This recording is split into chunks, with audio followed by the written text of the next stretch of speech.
বরিশালে ড্যাবের একজন নেতার সম্পর্কে বলা হচ্ছে যে তিনি পুরো বরিশালের স্বাস্থ্য ব্যবস্থাটাকে নিয়ন্ত্রণ করছেন। আপনি যদি ব্যাংক পাড়ায় যান, সেখানে গিয়ে শুনবেন জিয়া পরিষদ। আমি গত 15 বছরে বাংলাদেশে মোটামুটি সচেতন নাগরিক হিসাবে আমি জিয়া পরিষদকে কোথাও দেখি। কিন্তু এখন যে সরকারি ব্যাংকগুলো আছে, বদলি পোস্টিং থেকে শুরু করে বহু রকমের কাজের মধ্যে তারা জড়িয়ে পড়েছে। অর্থাৎ এই জায়গায় যে দৃঢ়তাটা থাকা দরকার, মানুষ কালকে পরশুদিন তারপরের দিন আপনার এই ব্যর্থতার জন্য সহানুভূতি এক সময় পর্যন্ত জানাবে, তারপরে আর সহানুভূতিটা জানাবে না। আপনার কাছে জিজ্ঞেস করবে যে আপনার রোলটা কি।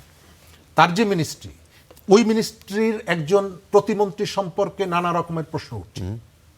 তো মানুষ একটা সময় গিয়ে বলবে যে না, আপনার এই সহানুভূতি তো আমি শুনতে চাই না, আমি অ্যাকশন দেখতে চাই। আপনার যে রাজনৈতিক দলটা, সেই রাজনৈতিক দলটা আপনার সরকারকে কি সহযোগিতা করছে? আকিজ এসেনশিয়াল সরিষার তেল, স্বাদে ঘ্রাণে সেরা। আমরা জানি যে দীর্ঘদিন একটা সরকার ক্ষমতায় থাকার কারণে, ধারাবাহিকতার কারণে তার প্রচুর লোক বিভিন্ন জায়গায় আছে। তার একটা বিকল্প ইকোনমিক সিস্টেম সে বিল্ড আপ করেছিল। দেশের ভিতরে বিপুল সংখ্যক মানুষ তাকে নানাভাবে এখনো সহযোগিতা করতে চায়, এগুলো সবই সত্য।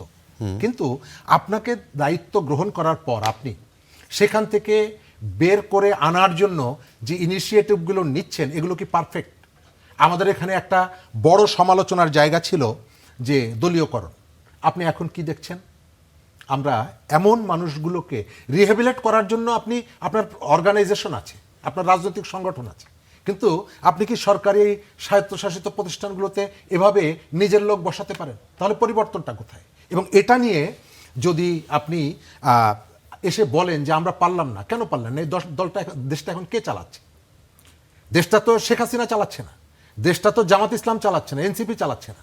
এনসিপি ডক্টর ইউনূস যখন ক্ষমতায় ছিল, এনসিপি জামাতের ক্ষমতা আমরা দেখেছি, কিন্তু এখন তো 12 ফেব্রুয়ারির পর থেকে তারা তো ক্ষমতায় নাই।